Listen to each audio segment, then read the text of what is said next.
and WNST.net. Weekend time is... All they do is play the New York Yankees, Luke Jones, but that's not true because they played the Washington Nationals on Thursday night in a makeup game that some folks skipped and some folks are happy they did skip it. Putrid effort on Thursday night in D.C. That was awful. And you know me, I mean, I'm not one to question effort too often or focus or all those different things that we talk about whenever a team loses, but the Orioles looked like the team that got home in the wee hours of the morning Thursday from a West Coast trip. And that was actually the Washington Nationals. Neither team wanted to play this makeup game. I mean, there was lots of talk that the game never should have been canceled in the first place, but you played it, you're there. They were the team that was playing at home and had a much shorter trip and should have gotten a relatively full night of sleep, despite the fact that they played 11 innings the previous night. But that was as listless, as embarrassing of an effort as you'll see all year. I was writing about the Cuban 1999 game for my book, right? Yeah. So, when I think of embarrassing Oriole efforts, that's the most embarrassing Oriole effort in history to me. But sure. But as far as this year's team goes, I mean, Alec Asher, it's amazing. He's really the tale of two pitchers. When he's commanding his pitches, you see a guy who's aggressive.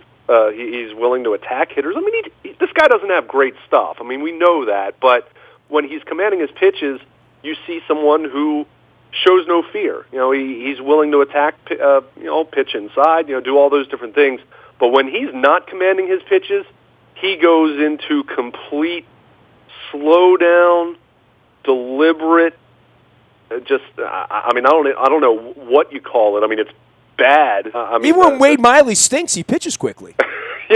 Yeah.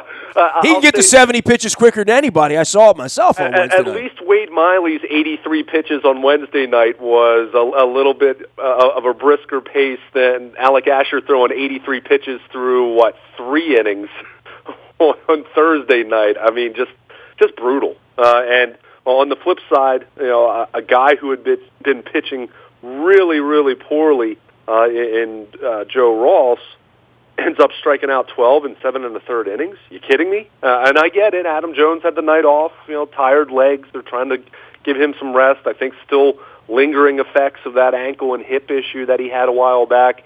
Machado wasn't in the lineup. I understand that, but then you look on the national side and Ryan Zimmerman wasn't playing, and they were giving some of their guys a night off.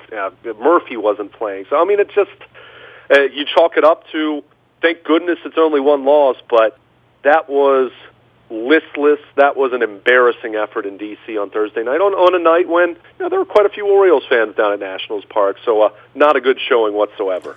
He is Luke Jones, and now the Orioles, and we can go backwards if you want. I don't know what else there is to say about a night where, they fall out of it the first inning and the second inning, and they sort of never get up and never hit the baseball against a fifth starter. I mean, all I can say about the Nationals, as the door doesn't let them hit him in the ass, is we didn't have to see Scherzer, didn't have to see Strasburg, didn't have to see Gonzalez. So for that, there was an opportunity there. It was just sort of a wasted opportunity. Now they head off to Yankee Stadium, and there are no wasted opportunities there. These are the games that count twice, kind of, sort of. And, the Orioles have held their own. They've done okay.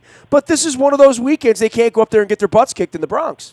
Yeah, you certainly hope not. The Yankees coming off of they had lost the first game of that 3-game set with the Red Sox, and then they just pounded Boston the last couple nights. I mean, Gary Sanchez, a big night for them Thursday night. He's someone, of course, we saw get hurt early in the year. But he's back and starting to hit the ball, and they were all over David Price on Thursday night after some of his comments feuding with the Boston media. But this is a Yankees team that I think most of us assumed would be more middle of the pack in the AL East. I think, at least from my perspective, I thought they'd be a team that would have some stretches where they played really well and some stretches where they really, really struggled, and we just haven't really seen the latter. They've come back down to earth the last few weeks compared to where they were, say, in early May.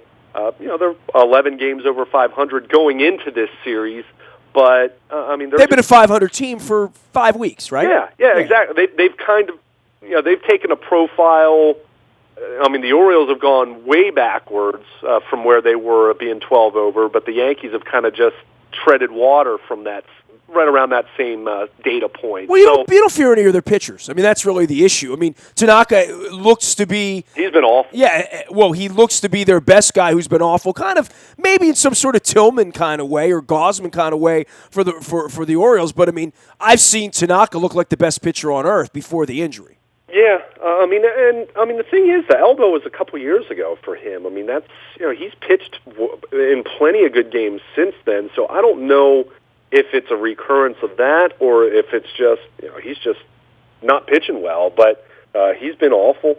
Severino's been really good. The Orioles will see him on Saturday. They'll see Jordan Montgomery, who's been okay. He's been a back end of the rotation kind of guy for them. Has an ERA that's pretty good, 3.67. The Orioles would take a guy like that clearly, but I mean the Yankees, their offense has been terrific. I mean we know, even without Chapman, I mean their bullpen, is still you get to the late innings and Betances is looming. I mean that's tough.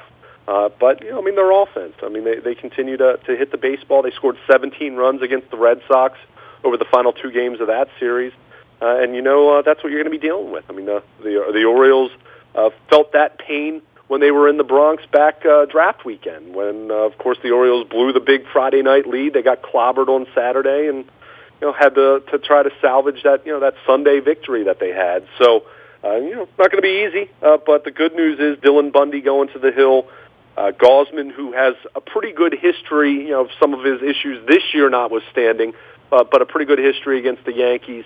And then we'll see what happens with Chris Tillman on Saturday. So, that's the one area of the Yankees that if you point to and say, that's where they could stand to get better.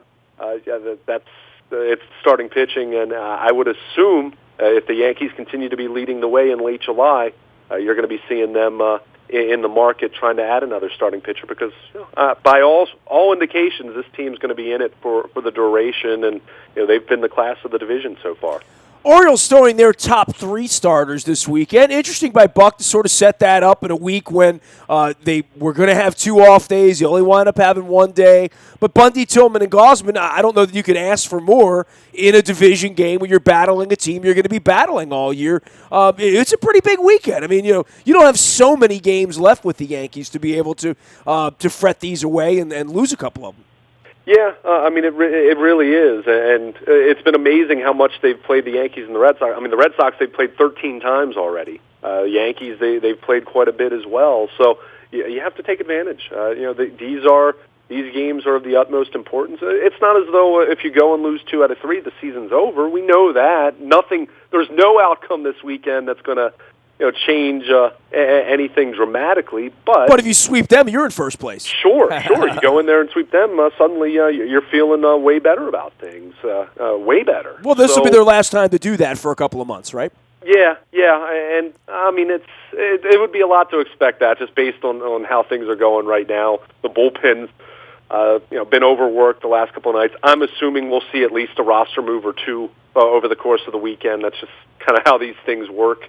When you've been kind of tracking bullpen usage over the last 4 or 5 days. By the way, they won't see the Yankees again until September 4th on Labor Day. Yeah. So that's how when this is done, they're done for a while.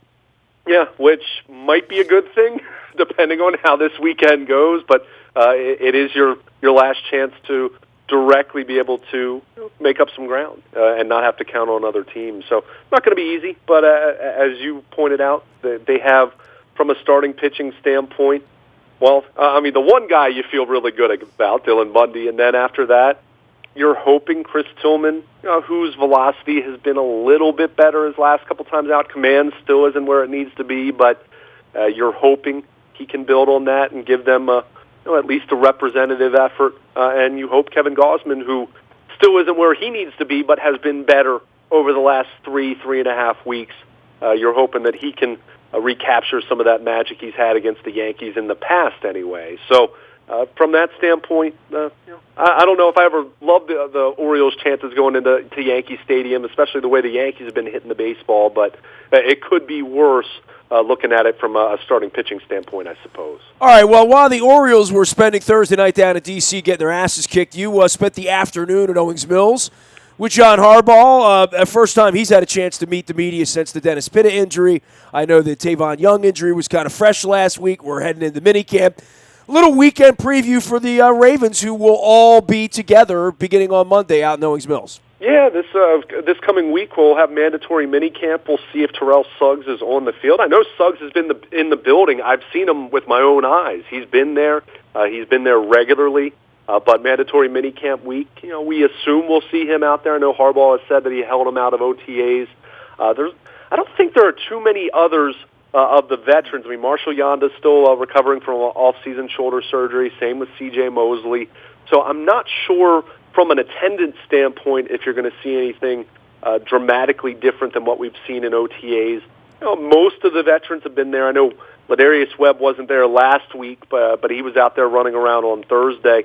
But this is an opportunity to see what this roster, as it's presently constructed, what it looks like, and we'll get to see him for 3 straight days, not just a one and done, as how media availability works for the 3 weeks of OTAs. So, be interesting.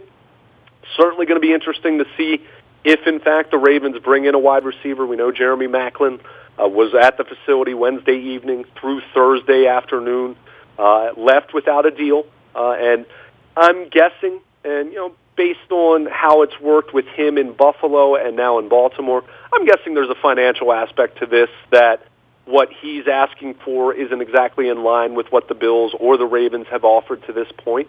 And I think a big name that's out there that probably is having an impact on that is Eric Decker, who the Jets have attempted to trade. It's already very clear. They've made it clear that he is not going to be on their roster.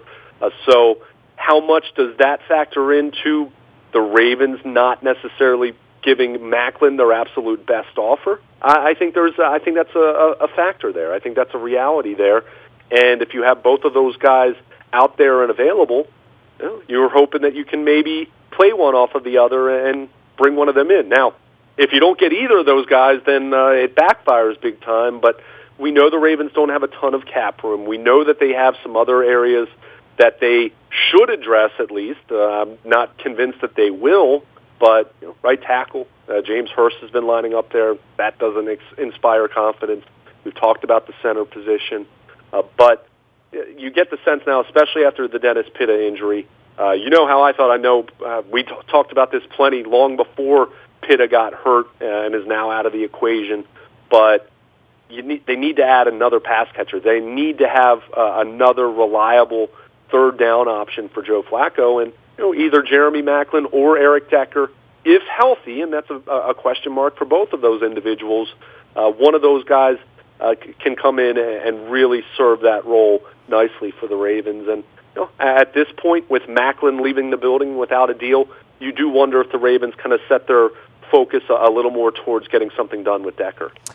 He is Luke Jones. You can find him, Baltimore Luke, out on Twitter, as well as Luke at WNST.net. The Orioles at Yankee Stadium all weekend. Don't forget, Saturday's a night game, which is kind of unusual. It feels like they always play afternoon games up in the Bronx on Saturday. Sunday is an afternoon game. Then the Birds take off for Chicago as the Ravens begin their minicamp journey out in Owings Mills. You can find anything you miss out in the Buy a Toyota Audio Vault 24 hours a day from anywhere in the world all weekend long, as I nurse a little bit of a post-Don Henley cold this weekend. You can also find me out on Facebook, Twitter, LinkedIn, Snapchat, Instagram, streaming live on our Facebook as well as our YouTube WNSTV channel. I have released Chapter 4 of the Peter Principles, released that over the weekend. You can go check that out. All of the chapters are coming. I'll be releasing a chapter every 5 to 7 days, all summer long.